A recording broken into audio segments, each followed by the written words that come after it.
This is Beyond the Big Screen podcast with your host, Steve Guerra. Thank you again for listening to Beyond the Big Screen podcast, where we talk about great movies and stories so great they should be movies. A huge thanks goes out to Benjamin Sledge, author of the book Where Cowards Go to Die. Links to learn more about Benjamin and his great book can be found at benjaminsledge.com or in the show notes. You can now support Beyond the Big Screen on Patreon. By joining on Patreon, you help keep Beyond the Big Screen sustainable and get many great benefits. Go over to patreon.com/Beyond the Big Screen to learn more. A special thanks goes out to Alex at the executive producer level. Another great way to support Beyond the Big Screen is to leave a rating and review on Apple Podcast. These reviews really help me know what you think of the show and help other people learn about Beyond the Big Screen.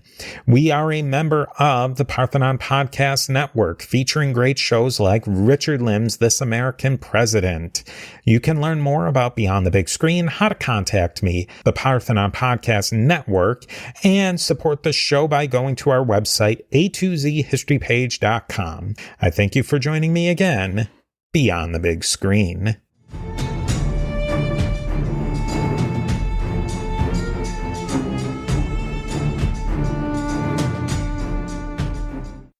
Thank you for joining us on Beyond the Big Screen. I am really excited to be joined by author and highly decorated U.S. Army veteran of both Iraq and Afghanistan, Benjamin Sledge, author of the autobiography Where Cowards Go to Die.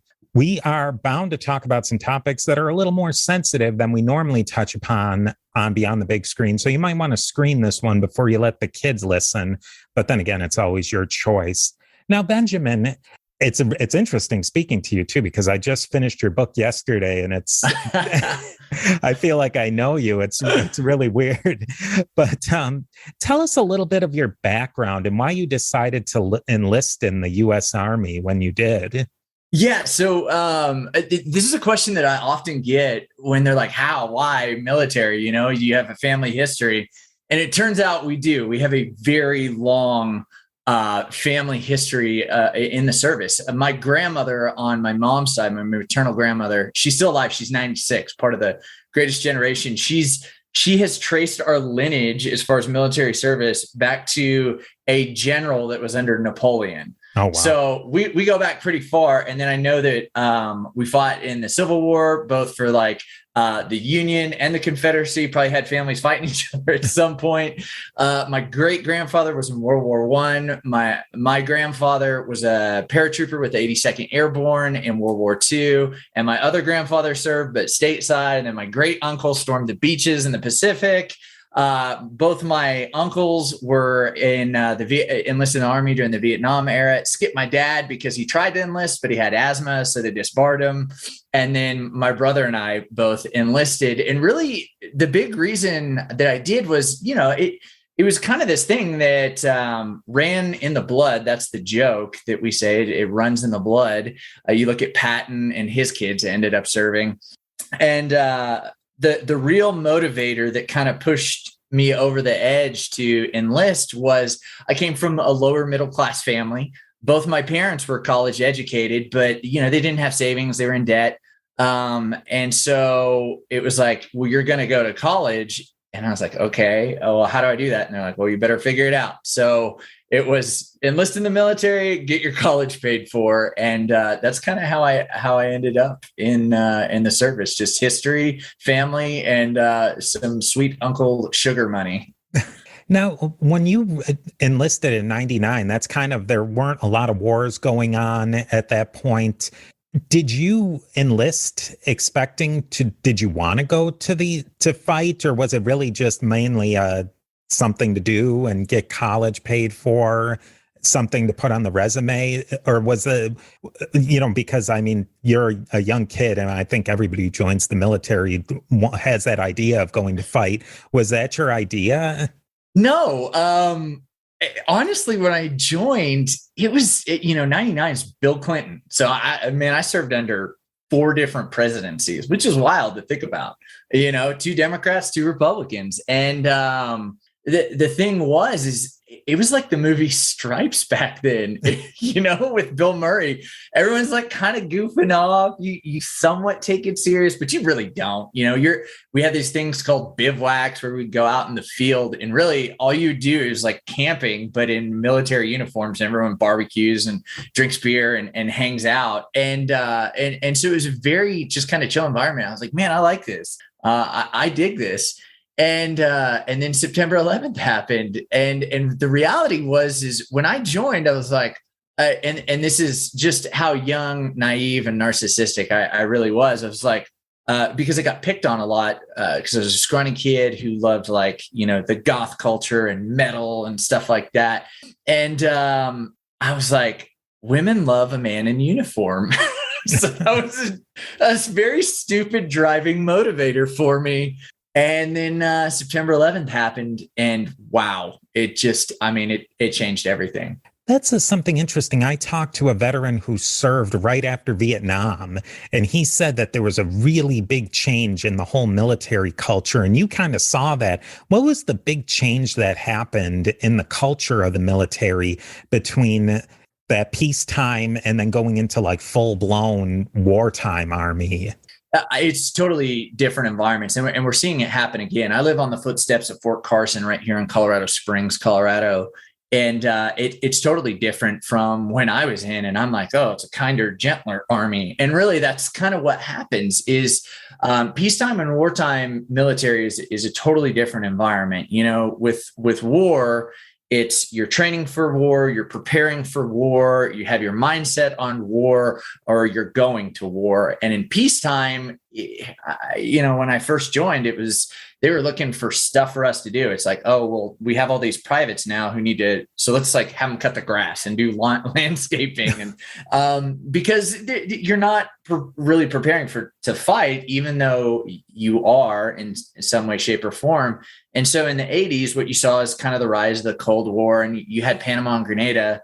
But overall, most people just served, did their time, got out, and it kind of continued on. And you'd have these minor skirmishes from, Bosnia Herzegovina, and that's where a lot of my unit was doing peacekeeping missions during that time period and humanitarian aid. And then when September 11th hit, it was just go time. It was absolute just.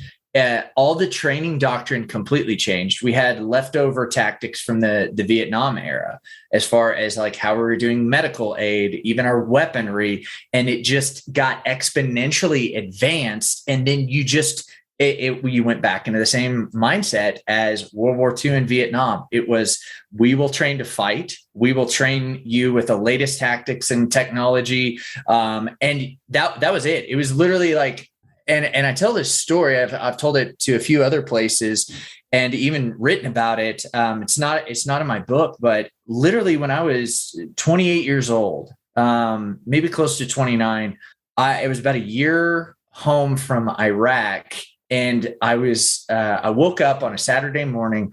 I'm single. I have my cat, and there's like light beating through the window, and I just kind of wake up and I'm like, man, this is nice. This is peaceful. And I couldn't remember the last time I'd really kind of been at peace. And I had this epiphany that kind of really shook me to the core. And it was that my 20s, all of my 20s, I'd only known war. I was either thinking about it, I was preparing to go again, I was training for it. It was always on my mind and constantly on my mind. And while the rest of the population was kind of checked out after, just kind of these forever wars going on, I was just like, man, if I continue this pace, I'm going to enter my 30s and probably just continue to do war and combat. Or maybe I'll finally snap and become, another veteran statistic and take myself out of the equation. And, the unit that I transferred over to was looking at going back to Iraq. And I had just gotten home and I was like, I can't keep doing this. And so it was just this 20 years for us of combat. And you were constantly thinking about it, always dwelling on it. And then it was difficult to readjust because you would come home and the rest of the population was very much busy living their lives. And what was going on in Iraq and Afghanistan, bore no significance on their day-to-day impact or life, when for veterans, it was just constantly in the back of our minds, always running as that background noise. I wonder, when you signed up in the reserves, and maybe you can explain a little bit of what's the difference between the reserves and enlisting as a full-time service person. Yeah. So it's funny, everyone's like, oh, reserves, you're supposed to train for 1 weekend a month and 2 weeks in the summer. And it's like, in the event that the country goes to war, you might get called up. And I had enlisted at the time it's no longer under this command, in the special operations community, the Civil Affairs and Psychological Operations Command. So the active duty component is still very much part of that. Special warfare school, the whole 9 yards, and special operations command. But the reserve unit was only there until about 2006, 2007. So I spent most of my time kind of in that world. But what you don't realize about the operational tempo of special operations is that because you get specialized training, and for me, it ranged from warfare to language to diplomacy to geopolitics. You're called up a lot more. And so while I enlisted in the reserves, and it was nice those first 2 years where I was just goofing off, when September 11th hit, this is literally how my life went. I was trying to complete college. So September 11th hits, September 25th, 2001, I am on a aircraft to Fort Bragg, North Carolina, to go to the John F. Kennedy Special Warfare Center in school to complete my training. I come home around right before Christmas, and I'm home for 3 months. And then I get orders for Defense Language Institute. I complete that stint. I'm home for 3 months. We invade Iraq. And I'm like, oh, crap, it's coming. And then it's like, and literally a week, I think it was like 3 days after we invaded Iraq, I got the call. And they were like, I was like, oh, okay, so I'm going to Iraq. They're like, no, Afghanistan. And then it just, from there, it was just, it was training, constantly training. And I ended up accumulating 4 years of active duty. I mean, I should have just enlisted and gone active. But it was just kind of this wild experience where that became my lifestyle. And so the joke was, 1 weekend a month, yeah, right. It was, and because of that, they increased our operational tempo too. So it was, I might have been doing 1 weekend a month, but they were also like, hey, can you also come out for this weekend? We need to train for these, wartime scenarios. You fought in Afghanistan kind of thing. Or I was doing language refresher courses, or, I was out at Fort Bragg, or was training somewhere. I was doing joint ready, what's called JRTC, where you're preparing for war. And then there's the National Training Center out in Fort Irwin. So they would send people out there because it was like the desert. So it was this constant, flux of just going everywhere, even though I was technically a reservist. But the problem was, we're at war, and that's literally what they tell you. If you're a reservist, and your job is to protect the United States during wartime. And so we spent 20 years in war. And so reservists and National Guardsmen bore a large brunt of that because of the fact that there was no draft. So how do you think that really affected people in the reserves who didn't necessarily, they knew that there was the possibility of that, but that they did lean so heavily on reservists and National Guardsmen that they had this, could they live a life? Could you live a life outside of the military through those years? No. I didn't even get to start a career until I was almost 30.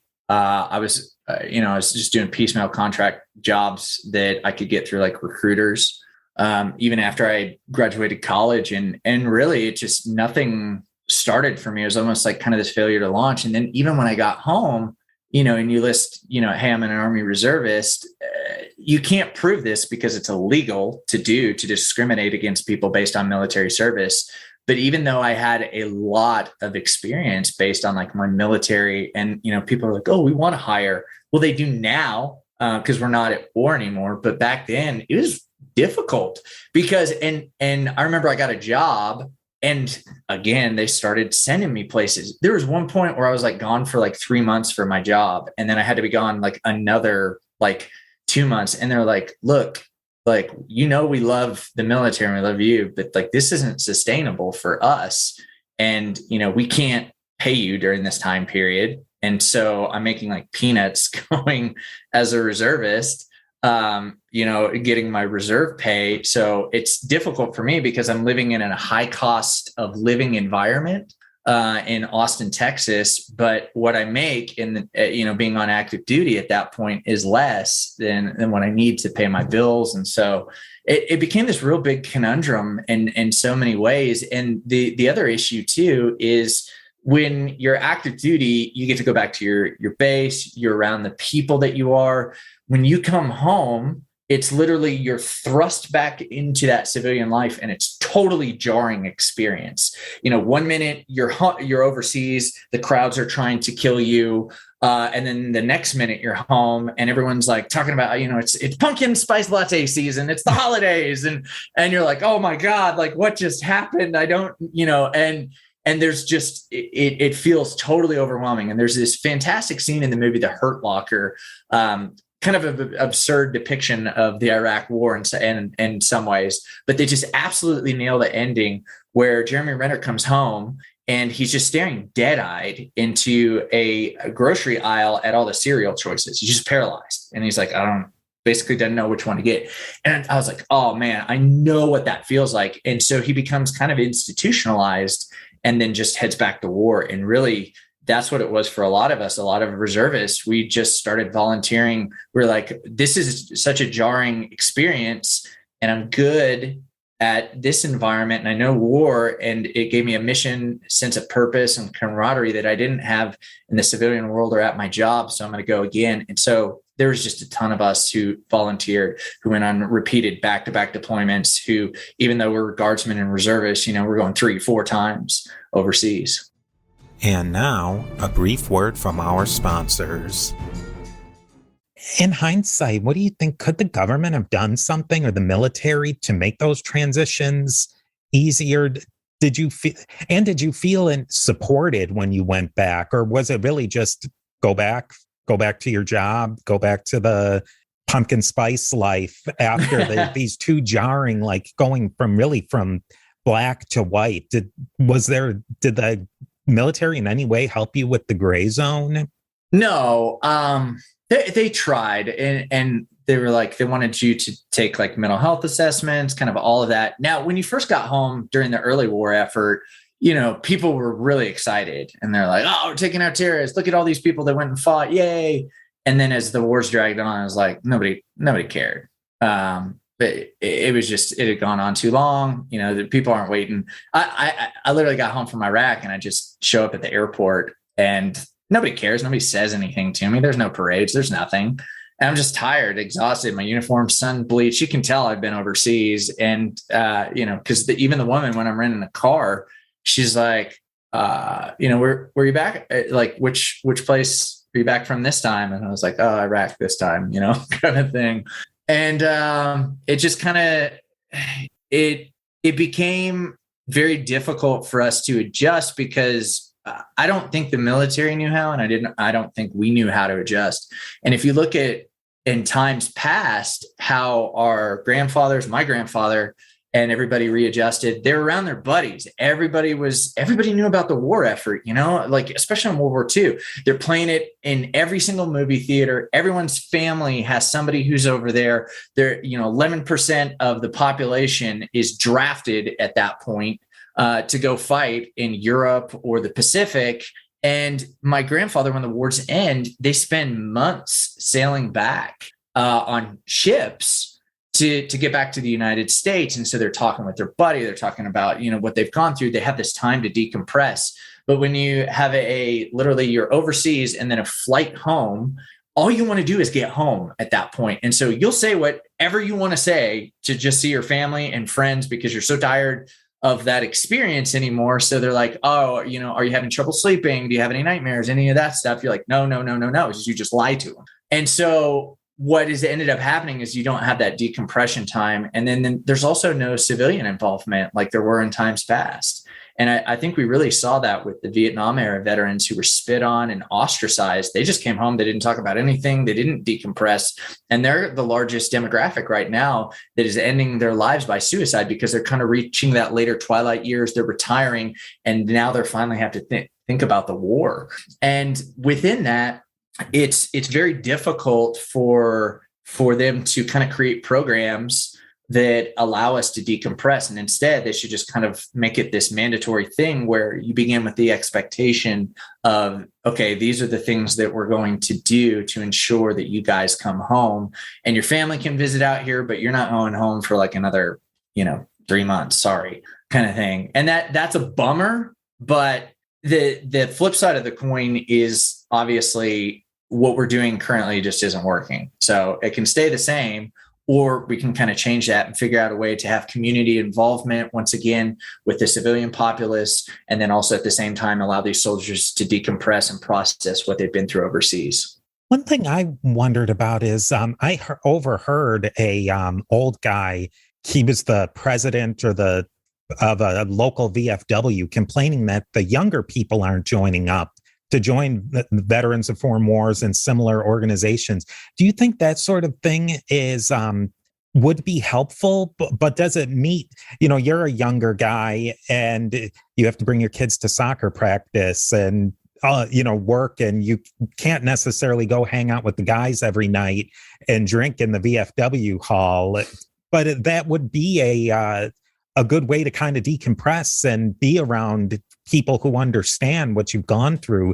Do you think something like that could be helpful?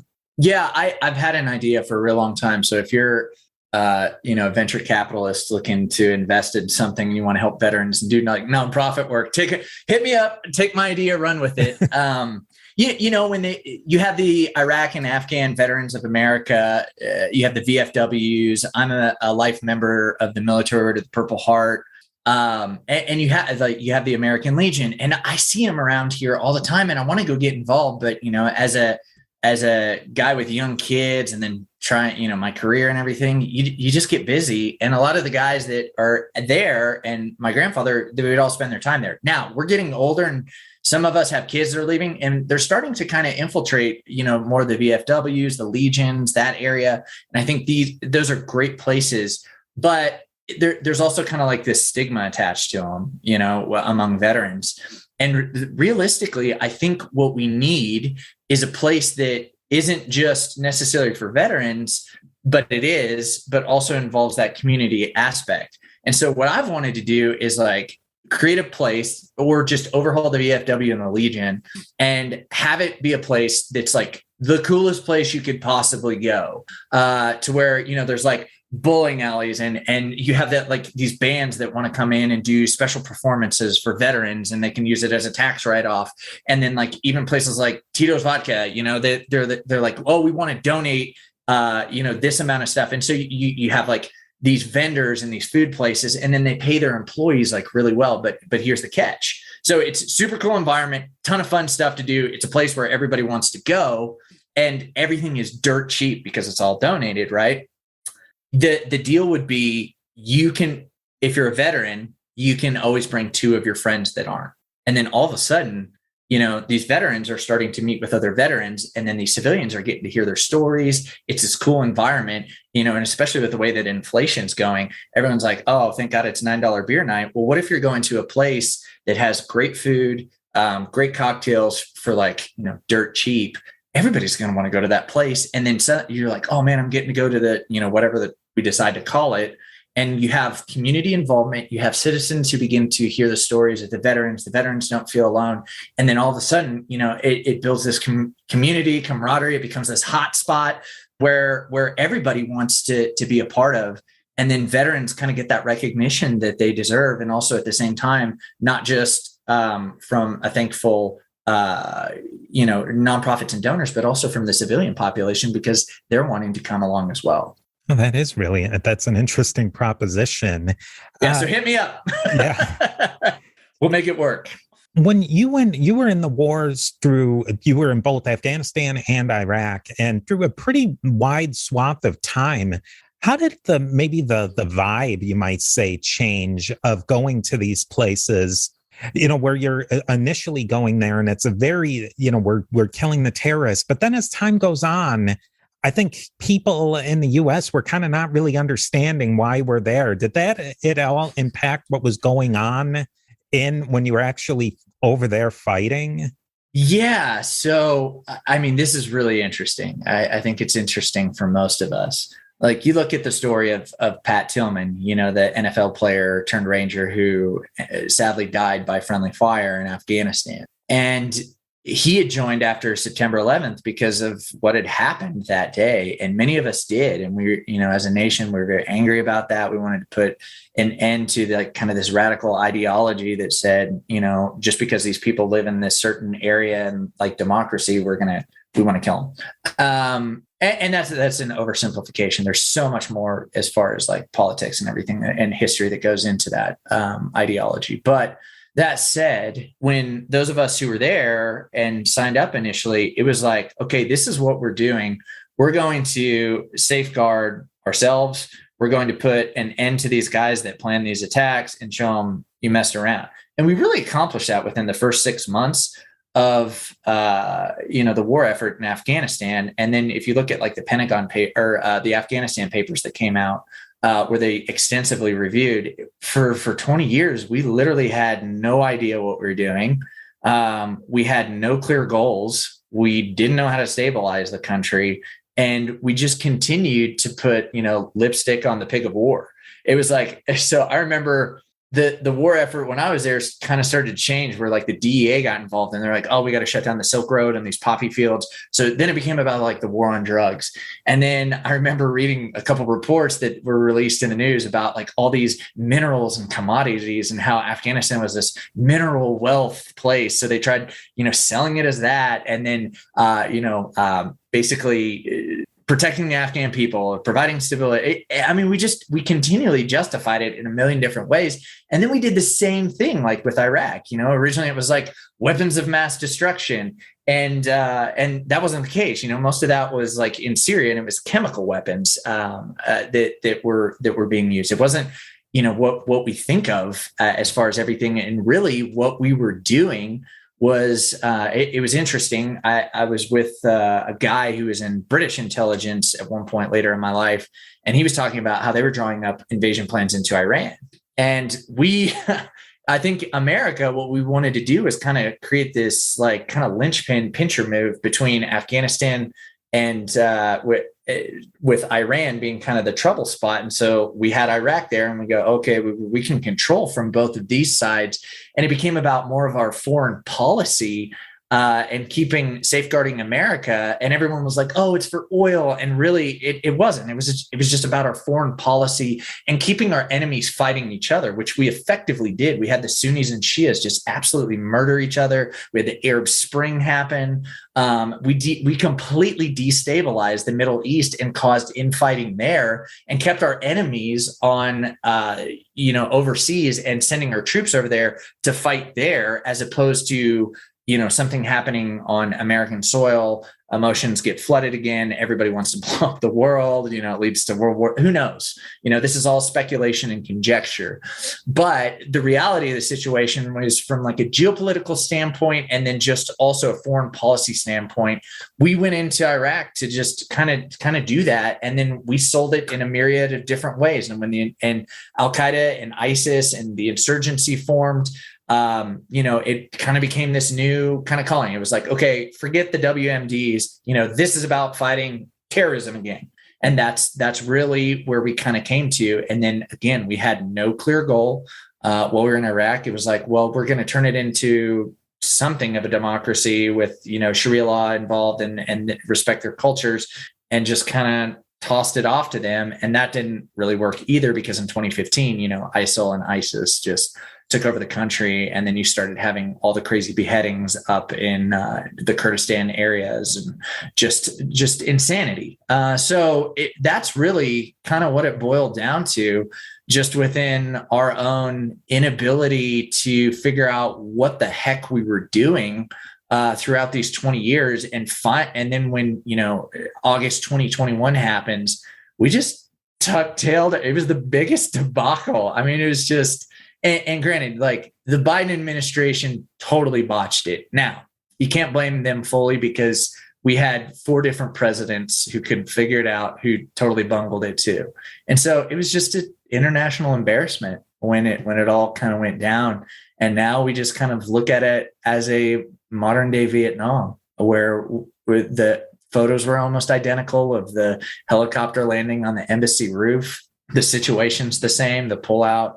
And and now you just have kind of these veterans who once believed, and I remember I did. I was in Iraq, and then all of a sudden my viewpoints just changed. Where my friend just, my teammate looked at me and he goes, "What the hell are we doing here, man?" And I was like, "Fighting terrorism." That was the pat answer. And so when we finally left, it's made many of us go, "What were our sacrifices for? What were we trying to accomplish?"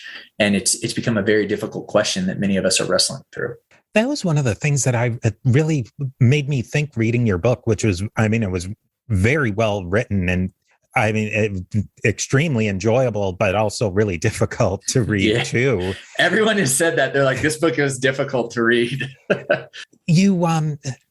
People who are just, you maimed, and the way you describe it, the stress and all that, did you even think about, well, what's the strategic goal here? Did you even get a feeling that in a lot of the situations you were in, there was a tactical goal to be had in all of this brutal fighting?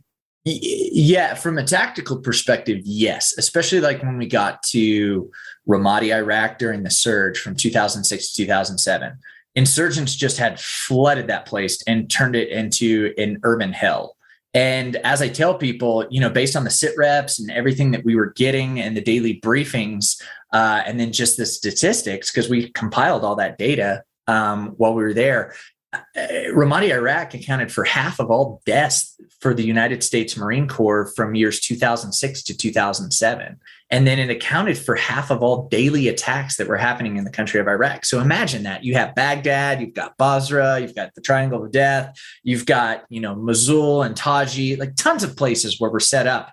And there are obviously attacks in those areas every day, but half of them are coming out of one city.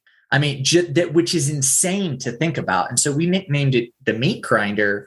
And within that, with Ramadi being as just violent as it was, the tactical goal for us was recapture the city and pacify it.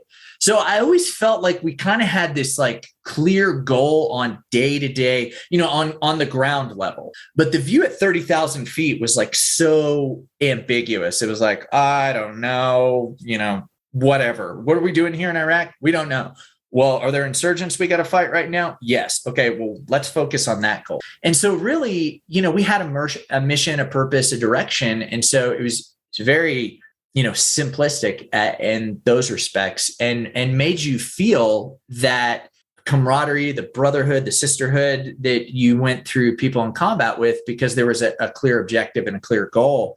But also at the same time, it was thwarted at every instance. It's like, okay, well, we got to pacify this city. And I write about this in the book. And you would have these bigwig colonels and staff officers come in, and they know that they're going to be there for 6 months to a year.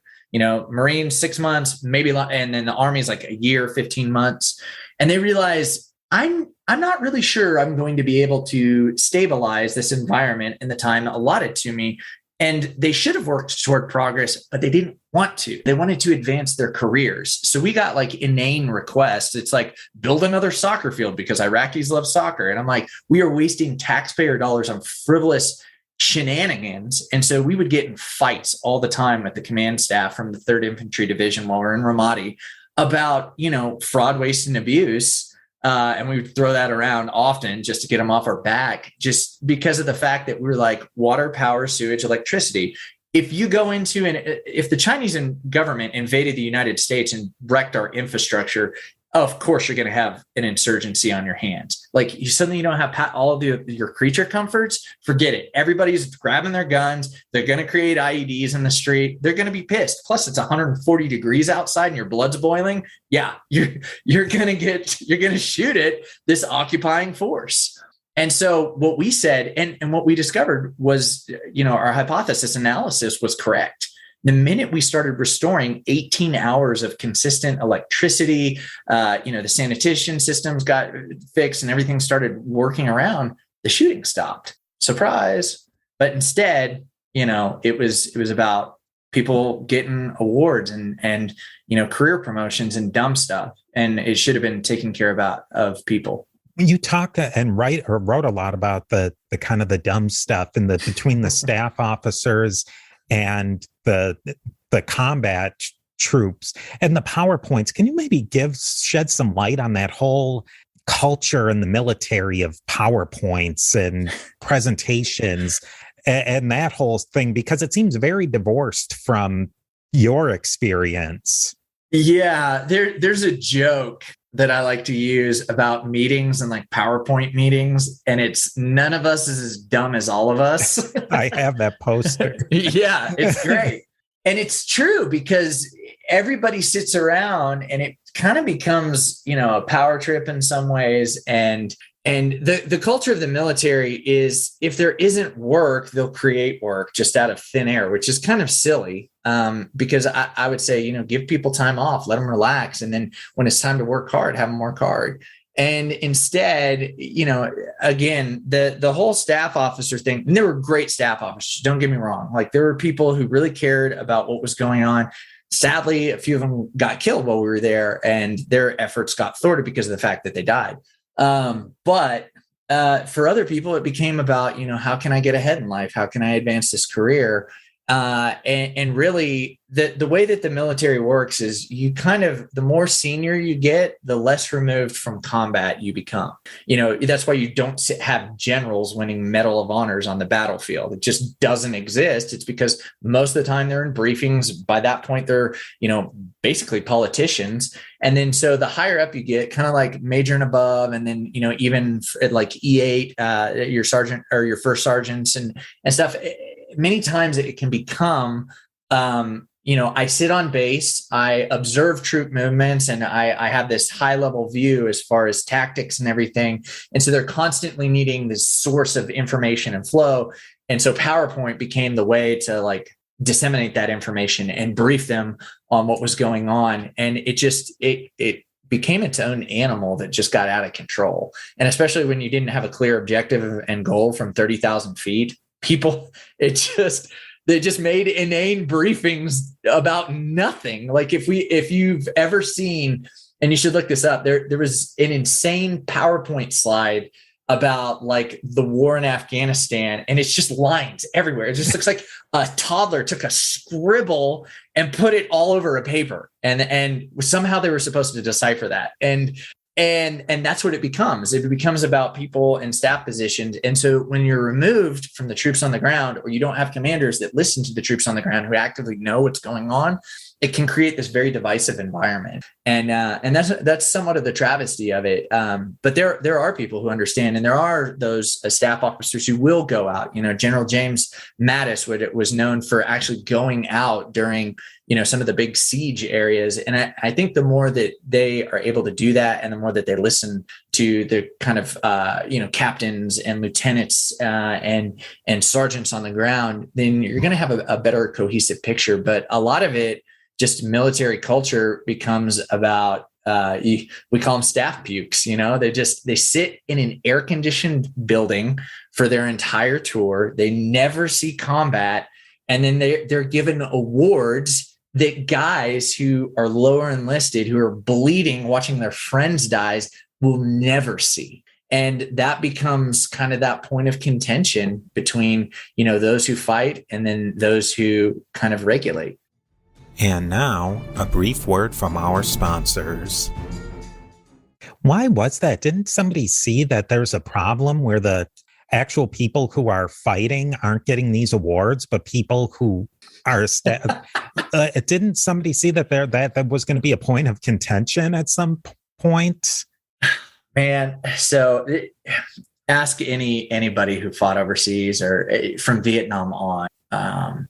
Carl Marlantes actually writes about this in his book, and he's the recipient of a Navy Cross, and he talks about this African American guy who is basically shot up and charred and jumps over him and like just mows these Viet Cong down, and he gets no awards. And, here Carl is winning the Navy Cross for his actions one afternoon. And he's like, that guy did everything, but because he was Black and, he was lower enlisted, he was like a private, he didn't get any of the awards. And that's always been the case. Like the medals in the military is supposed to be for merit.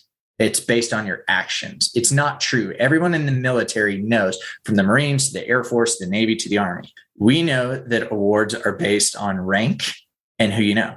And one of the funniest things that has happened to me is, because I live right next to Fort Carson, I'm friends with a ton of officers and sergeants and guys that are in now. And, they ask me about my experience, and they come over to my house, and I have my award citations out in the hallway.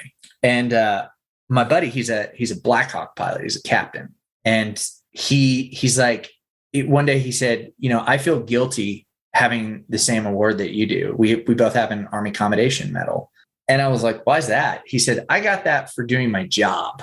He said, if you read your citation, he said, you got it because you got wounded in combat, dragged a guy to safety, saved his life, ran out under fire, and then retrieved all that. And he was like, I get it for basically flying, doing the job that I'm supposed to here. And he said, and you get it for basically dying. And he goes, that's not right. And originally that award was an Army Commendation Medal, which is a mid-level award that was put in with a Valor device. And a V device is a distinguisher for combat heroism. So it could distinguish it a little bit more, as opposed to just, this is for meritorious service or whatever. And the citation is really absurd when you read it. It's like, for meritorious achievement and your ability to sustain injury. I'm like, oh yeah, because they teach that, how to sustain injury and not freak out when you're injured. And when they shot it up, so Valor distinctions have to go all the way to Bagram, and they have to be approved by a certain, staff level. I think mine went up to Lloyd J. Austin, who's the defense, SecDef now. Mm-hmm.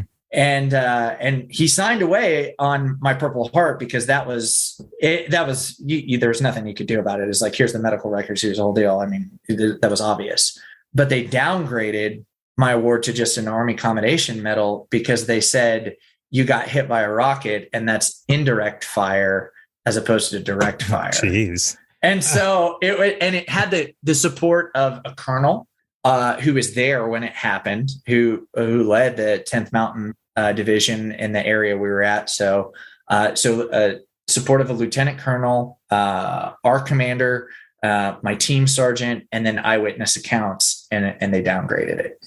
And it was because of the fact that I was in E4 at the time. So, wow. Mm-hmm. This is kind of a weird question, but hear me out on it. Was there one place you preferred more than the other, Iraq over Afghanistan? Did you get any sense of, were you able to get a sense of the culture or anything like that, or even the military culture of each place? Was there differences, better or worse? Yeah, I mean, honestly, each was totally different. And I think about them similar, but very different. And yes, I was constantly with the local indigenous population. So I had an interpreter. I was constantly outside the wire talking with locals, had just some crazy experiences left and right. But I also got to experience, and that was my job, being a cultural affairs expert of what was going on historically, geographically, and then also at the same time, in the war effort, to understand what they were going through.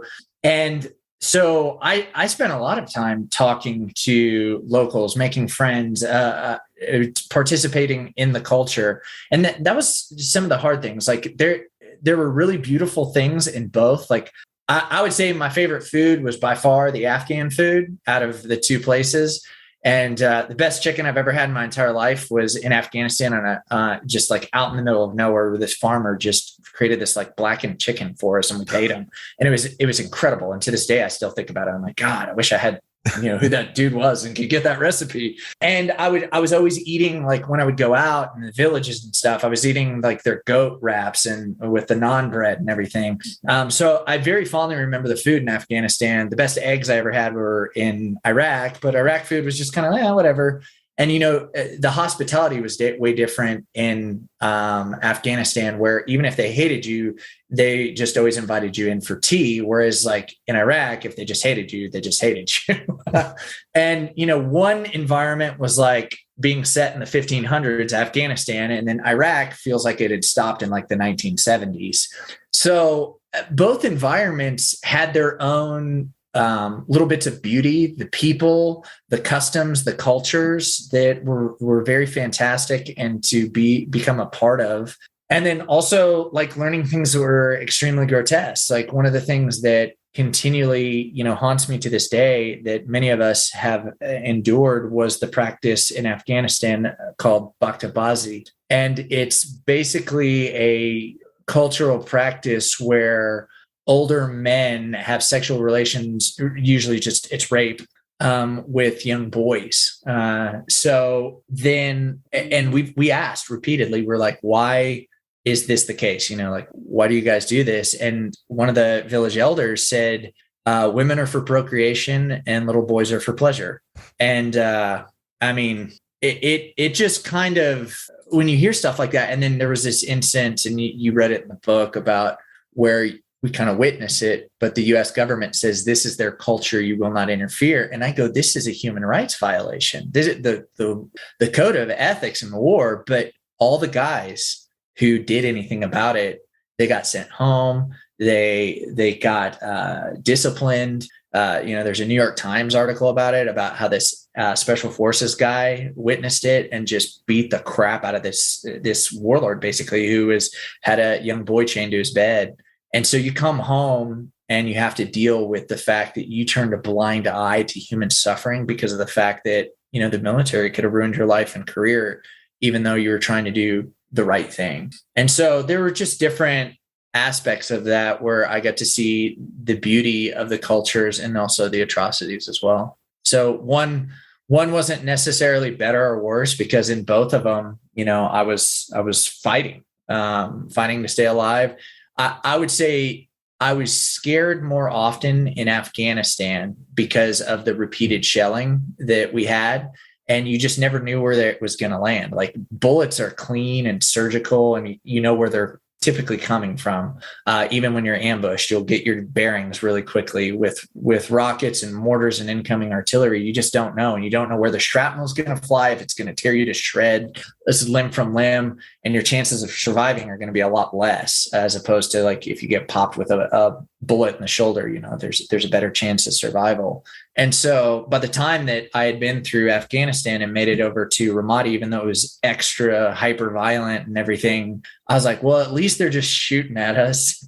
So you just kind of became accustomed to it and grew comfortable with dying. It's a very weird spot to be in, but you just figure, I didn't die yesterday, so I'm going to keep moving on. And every day that I get's a gift from this point on. Maybe to wrap up today, if people read the book and people go to your website, they can find a lot more about your journey from going from combat in this hyper dangerous environment to integrating back into the pumpkin latte world. And I love pumpkin spice. Don't get me wrong. Like, I'm that guy. I'm that white guy that's like, I'll become a basic white girl, but it's, how it is what I'm just explaining.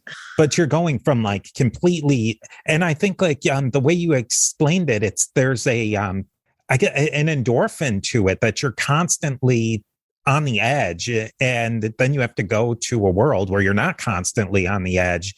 What was maybe, because we can't get into all of it today, but what's maybe one thing that really helped you transition? And maybe that's somebody who's out there listening, who's gone through similar circumstances to you, might be able to help them transition from two very different realities. Right. And that's kind of the consensus in the ending of the book is like, right now we're averaging 17.6 veteran suicides per day.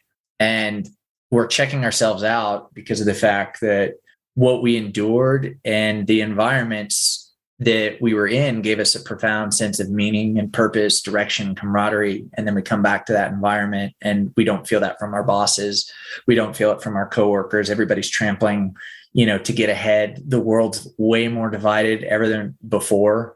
And we go, man, like, what did I fight for? Why am I here? I don't have that purpose, mission, and direction. So we start taking ourselves out. Notice it's not veterans doing mass shootings, even though we're the most qualified and skilled probably at creating that level of destruction. Instead, we're taught to love our country and the people in it. And so we just take ourselves out of the equation. And so out of that, one of the things that really helped me readjust was I had to confront my past and my trauma and pain. And one of the things that I've loved is like, I'm a nerd at heart, and I'm a cinephile, as far as movies and TV. And I just got to Stranger Things season 4, and the theme of that is dealing with unresolved past trauma. And we have many veterans right now who are dealing with unresolved past trauma or transition disorders or moral injury or post-traumatic stress. And they're wondering how to find their way out. And the very cowardly way for me that I dealt with it in most of my life was to run from those problems. And that's what a lot of us do, is we're good at running from them. But in the military, we're taught the warrior ethos and spirit. Never give up, never accept defeat, never leave a fallen comrade behind. And yet, when we take off that uniform, we have become comfortable with shirking those ideals when we should be living them in our career, in our relationships. And in order to deal with that unresolved past, we have to confront the demons of the past. And you have to explore that in a way that is not just your emotional side, but your physical side, your moral side, your existential side, your spiritual side. Because war is a very spiritual experience. And anybody who says differently has never seen combat, because once you point an M4 carbine rifle at a man and you pull the trigger and send him into the great unknown, it's like playing God. And so for me, I had to deal with the ramifications of, that spiritual aspect of combat, and deal with my faith and lack of faith at the time, and really dig in. And then also it began by opening up to other people. And it was actually 2 civilians who brought me home mentally from war. And the reason why is they began to open up about what they were going through. Suffering is a language that we all speak. No human is immune to suffering. And while the circumstances may be different, we all understand that language. And so when they began to open up about some things that were very hard and very dark in their life, a friend of mine had lost his parents in rapid succession, 3 months, grew up with an alcoholic father. Him and his, the dad and the mom were hoarders. And then, his marriage was crumbling because of that, because of his past and his unresolved trauma from his being ashamed of his parents being hoarders, his dad being an alcoholic.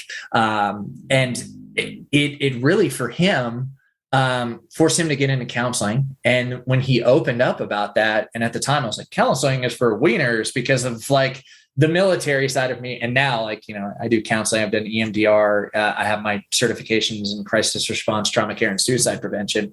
I realize how beneficial it is, but I looked up to him. I was like, wow, that is a really brave, very vulnerable thing to do. And because he was vulnerable with me, I was able to become vulnerable with him and begin talking about my war and my suffering and my past unresolved trauma. And just together we got better, and I was able to talk about things that, I felt ashamed of.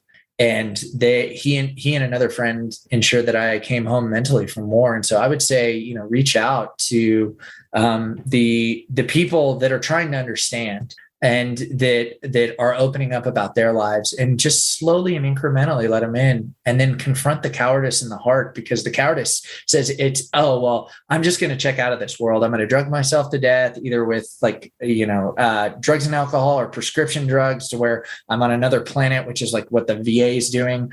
They're basically telling us that because we're not strong enough to handle what we went through, even though we were, because we went through it, that we need to now live in even though we're in a safer environment, in an alternate reality, because we're not strong enough to handle the one that we're in. That's hogwash. We have to confront that cowardice that eeks in each and every human heart, and begin to go, if I'm going to take brave steps to get better, then the coward in me is going to have to die. And that's the hard part, because bit by bit and cut by cut, it's going to be like bleeding the cancer of the soul. But if you refuse to do that, then that's the synopsis of my book: is you die a coward because you were never willing to sacrifice. You're never willing to face those demons. You're never willing to stand, even when you had been cut off at the knees. And that, for me, is, the brave thing to do is to stand firm in the face of adversity, even when every bit of you is screaming not to, and go, I will face down what I've been through so that I can get better, and so that I can teach other people how to get better. That's the brave thing to do. And you can be scared as hell while you're doing it. But ultimately, that's going to be the change and the difference that this world needs to see.